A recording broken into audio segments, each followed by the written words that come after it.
अस्सलाम वालेकुम, welcome back to my channel health care partner. तो मैं हूं डॉक्टर आकिब। कैसे हैं आप सब? उम्मीद करता हूं आप सब खैरियत से होंगे। जैसा कि आपको पता है, मैं आपके लिए हेल्थ से रिलेटेड अच्छी अच्छी वीडियोस लेके आता हूं।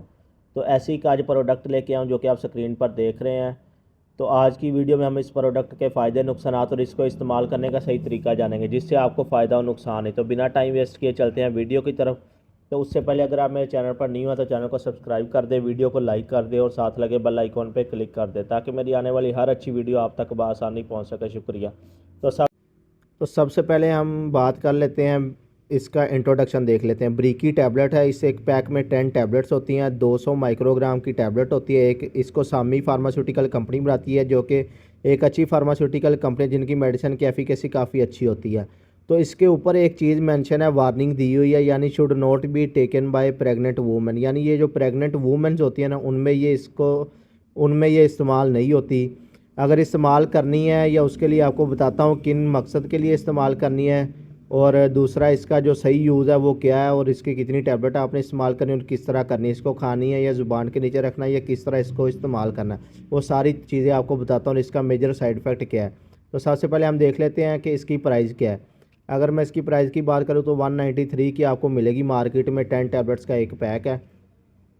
तो इसमें जो मीज़ोप्रोस्टोल है, एक्टिव इंग्रेडिएंट्स है, ये बेसिकली एक टोकोलिटिक एजेंट है, यानी लेबर वूमेन में यूज़ होता है। जिनको प्रेगनेंसी वगैरह नॉर्मल डिलीवरी होती है उनमें ये यूज़ करवाते हैं, ताकि उनको पेन वगैरह ज़्यादा ना हो, और ये यूट्राइन की जो कंट्रैक्शन वगैरह है या उसको बेहतर कर सके।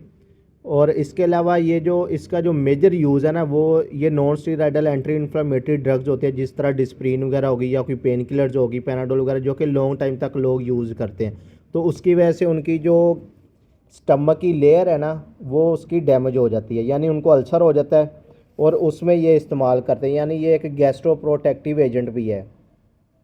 और लेकिन इसको इस्तेमाल करने का जो सही तरीका है, या ज़्यादातर जो इसका इस्तेमाल हो रहा है, इसको अगर स्टमक के जो इशू है उसके लिए अगर इस्तेमाल करना है, तो वो डॉक्टर इसके साथ कुछ और मेडिसिन भी रिकमेंड करते हैं, या कोई अगर लॉन्ग टाइम तक पेन किलर्स यूज़ कर रहे हैं तो उसके साथ इस्तेमाल करते हैं, ताकि जो स्टमक की लेयर्स है वो डैमेज ना हो सके, अल्सर वगैरह ना हो सके।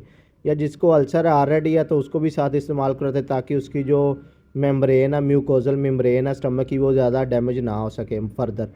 लेकिन जो इसका बहुत ज़्यादा यूज़ हो रहा है वो इसका अबॉर्शन में यूज़ हो रहा है, इसीलिए इसको टोकोलिटिक एजेंट भी कहते हैं। लेबर पेन में भी यूज़ होती है, नॉर्मल डिलीवरीज वगैरह में। तो इसकी जो सही डोज है, इसकी डॉक्टर रिकमेंड आपको करते हैं आपकी कंडीशन के मुताबिक। ये टैबलेट जो है ओरली भी यूज़ होती है, सब लिंगुअल भी यूज़ होती है, यानी आप इसको खा भी सकते हैं, ज़ुबान के नीचे भी रखते हैं, या वजाइनल में भी रखते हैं, पेशाब की वाली जगह में, वजाइनल में भी इसको रखती हैं फीमेल्स के लिए। तो वो कंडीशन पे डिपेंड करता है आप किस लिए खा रहे हैं। इसकी जो प्रेगनेंसी आप अबॉर्शन करते हैं, वो तकरीबन 6 से 10 हफ्ते की प्रेगनेंसी वगैरह जो होती है, कोई मसला बन गया है, या कोई डिफेक्ट्स होते हैं प्रेगनेंसी में, या कोई और इशू आ जाता है, आप समझ रहे हैं, ज़्यादा खुल के बात नहीं कर सकता मैं।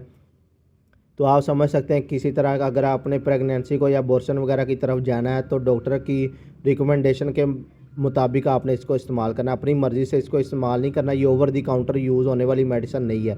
तो कैसे यूज़ करना है, इसको ज़ुबान के नीचे रखना है, या ओरली यूज़ करना है, या इसको वजाइनल में रखना है, तो वो आपकी कंडीशन पे डिपेंड करता है, या किस पर्पज़ के लिए आप इस्तेमाल कर रहे हैं, या इसकी ड्यूरेशन क्या है, कितने दिन के लिए इस्तेमाल करना है, वो फिर आपको डॉक्टर रिकमेंड करेंगे।